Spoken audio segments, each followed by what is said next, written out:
Assalamualaikum warahmatullahi wabarakatuh. Perkenalkan, nama saya Siti Lailatul Rohmah. Kami dari kelompok 5 akan mempresentasikan makalah tentang ideologi sebagai Pancasila. Dan nama saya Siti Muila. Dan saya Titi Mugyati. Dan saya Sri Utami. Dan saya Tazian Kurgi. Pembahasan yang pertama ialah pengertian ideologi Pancasila secara umum. Istilah ideologi berasal dari kata idea yang berarti gagasan, konsep, pengertian, cita-cita, dan logos yang berarti kata itu. Idea berasal dari kata bahasa Yunani eidos yang artinya bentuk.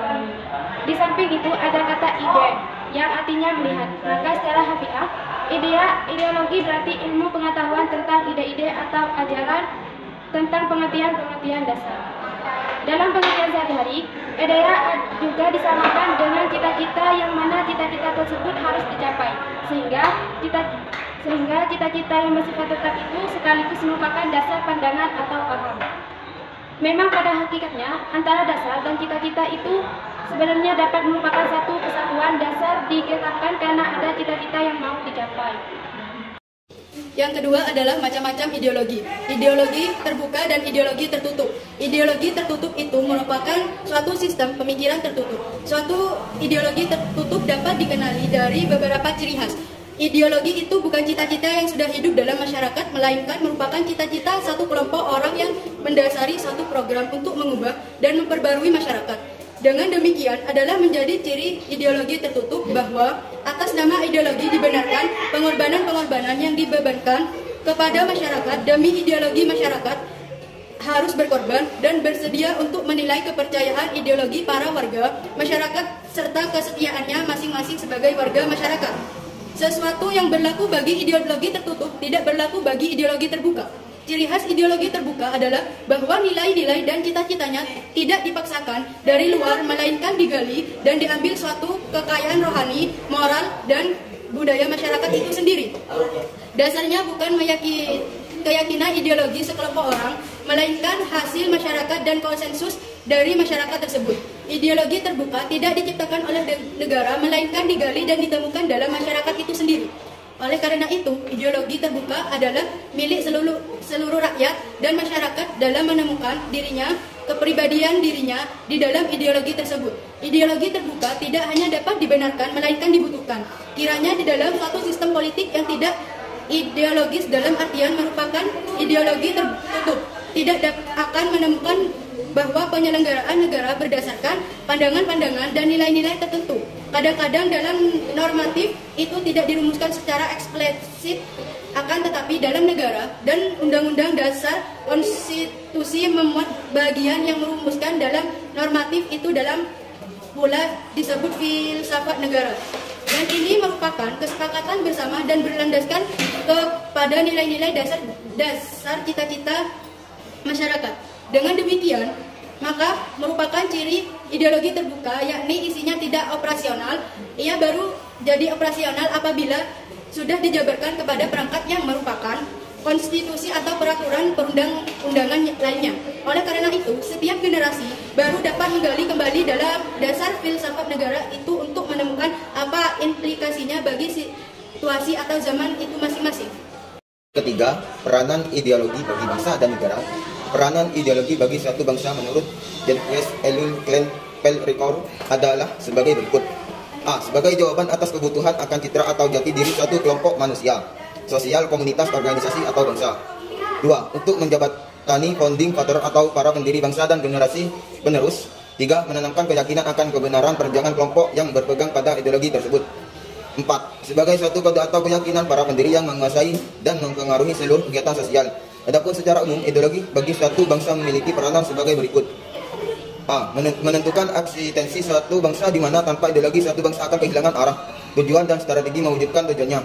2. Memberi gambaran mengenai masyarakat bangsa yang akan direalisasi serta menjadi indikator keberhasilan negara dalam membangun masyarakat. 3. Sebagai alat pengikat dalam mempersatukan bangsa karena dapat diterima oleh berbagai pihak serta didasarkan pada pemikiran rasional dan sistematis. 4. Sebagai bentuk kepastian akan masa depan suatu bangsa karena berisi cita-cita dan harapan mengenai masa depan bangsa dan negara. 5. Patokan bagi warga negara untuk berperilaku karena berisi nilai-nilai bagi bagaimana semestinya warga negara bertingkah laku dalam kehidupan bermasyarakat, berbangsa maupun bernegara. 6. Mengendali konflik sekaligus integratif, di mana ajaran dan nilai-nilai dalam ideologi dapat digunakan untuk mengendalikan konflik, baik yang terjadi dalam diri sendiri maupun dengan orang lain sekaligus akan tercipta integrasi. 7. Sebagai suatu lensa cermin dan jendela dari suatu bangsa dan negara, di mana sebagai lensa seseorang dapat melihat dunia bangsa, sebagai cermin seseorang dapat melihat dirinya sendiri, serta sebagai jendela orang lain dapat melihat diri bangsa dan negara pemilik satu ideologi. Yang kelima, D. Pancasila sebagai ideologi bangsa dan negara. Peran Pancasila sebagai ideologi negara memberi bimbingan kepada masyarakat Indonesia dalam menentukan sikap dan tingkah laku. Nilai-nilai yang terkandung dalam kelima asas Pancasila dijadikan patokan aturan oleh bangsa ini dalam berbuat di kehidupan bermasyarakat serta bernegara. Kedudukan nilai-nilai yang terkandung dalam kelima asas Pancasila adalah sebagai aturan tentang moral. Oleh karena itu, pelaksanaannya juga harus berdasarkan pada keyakinan dan kesadaran penggunaannya. Apabila aturan Pancasila sebagai ideologi negara dilanggar, maka hukumannya adalah berupa sanksi moral dan sosial. Mereka yang melanggar dan tidak berpedoman pada nilai-nilai Pancasila tidak akan terkena sanksi hukum. Ada baiknya mereka merasa malu dengan segala sikap dan tingkah lakunya yang melanggar norma Pancasila. Peranan ideologi dalam kehidupan berbangsa, bermasyarakat, berbangsa, dan bernegara. Sebagaimana diuraikan di muka, ideologi mengandung nilai-nilai dasar, norma-norma, dan cita-cita yang ingin diwujudkan oleh masyarakat penganutnya. Karena itu, ideologi memiliki peranan sebagai dasar, arah, dan tujuan yang ingin dicapai dalam kehidupan bermasyarakat, berbangsa, dan bernegara. Sebagai dasar, artinya merupakan pangkal tolak. Sebagai peranan, artinya sebagai pengantar dan pengendali kehidupan kemasyarakatan. Sebagai tujuan, artinya semua aktivitas dalam kehidupan bermasyarakat, berbangsa, dan bernegara pada akhirnya mengarah pada suatu tujuan atau cita-cita yang ingin dicapai. Perbandingan ideologi Pancasila dengan ideologi lainnya. Ideologi Pancasila merupakan ideologi di mana nilai-nilai yang terkandung di dalamnya diambil dari nilai-nilai kebudayaan leluhur bangsa Indonesia, di mana ideologi ini menjadi pandangan falsafah hidup bangsa Indonesia. Liberalisme merupakan sebuah pandangan. Ideologi komunis merupakan sebuah ideologi di mana ideologi ini mengutamakan hak semua kelas sosial yang ada di dalam masyarakat. Ideologi komunis merupakan suatu paham atau pandangan di mana paham ini berprinsip bahwa agama atau hal-hal yang bernuansa agama tidak boleh masuk ke dalam pemerintahan. Materi yang kelima yaitu materi hambatan dan tanggapan dalam berideologi Pancasila.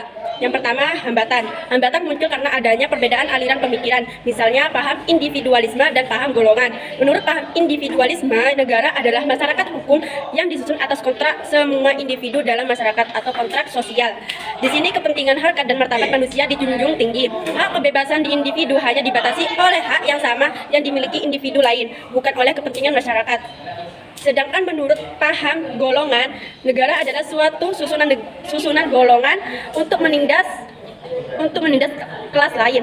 Paham ini berhubungan dengan paham materialisme sejarah, suatu ajaran yang bertitik tolak pada hubungan-hubungan produksi serta berakibat pada munculnya dua kelas yang bertentangan, kelas buruh dan kelas majikan, dan semuanya itu terjadi dan berada dalam sejarah kehidupan manusia.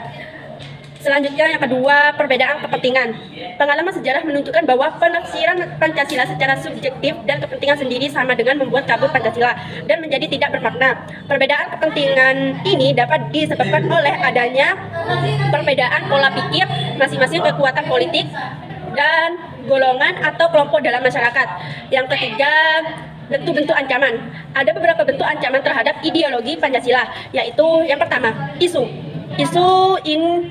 ini menyebarkan berita bohong atau fitnah atau desus dengan tujuan tertentu. Yang kedua, pola hidup konsumtif. Yang ketiga, pemaksaan kehendak. Yang keempat, kemalasan. Dan kelima, penyalahgunaan wewenang. Yang keempat, yaitu tantangan. Tantangan ini terdiri dari dua tantangan, yaitu yang pertama, tantangan dari dalam negeri, yaitu antara lain, pertama, permesta dan pemberontakan lainnya sejak zaman revolusi. Yang kedua, tantangan dari masalah SARA, yaitu adanya perpecahan yang mengatasnamakan SARA menyebabkan beberapa peristiwa yang dapat menghancurkan Pancasila, antara lain peristiwa Poso, peristiwa Tanjung Perak, peristiwa Sambas, dan peristiwa Mei 1998. Yang kedua, tantangan dari luar negeri antara lain sebagai berikut.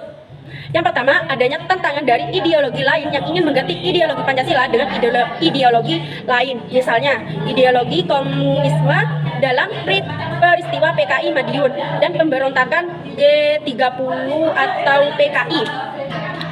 Atau ideologi liberal dalam peristiwa Ratu Adil dan pembantaian di Sulawesi oleh Westerling. Yang kedua, adanya intervensi dari negara lain untuk menghancurkan NKRI, contohnya privatisasi BUMN atau campur tangan Amerika dalam penanganan hukum dan keamanan Indonesia.